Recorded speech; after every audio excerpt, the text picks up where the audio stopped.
Assuming I want to buy a car, it's the same thing. Assuming I want to buy a new car and I decide to pray about it to God using tongues. How do I pray it using tongues? How do I pray about it, directing my tongues to it, knowing that I prayed about it and not anything, another thing? Okay.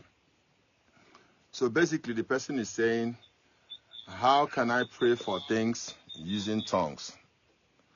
How can I pray for things using tongues? Because if you speak English, or let's say you speak French, let's say you speak whatever language you speak, when you're praying with your language, you know what you're praying. But when you're speaking in tongues, you don't seem to know what you're praying. So how do you know that the prayer you're making is about that thing you want? Yeah. And this is a very interesting question because it's going to help us buttress the discussion we had before.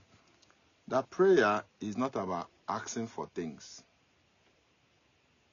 That could have been the Old Testament practice, but in our time, no. Prayer is not just,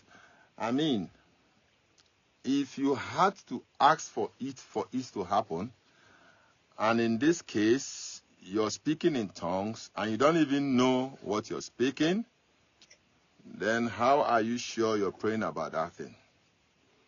That will also help us understand what prayer is. Prayer is not about asking for things. Rather, prayer is about generating power.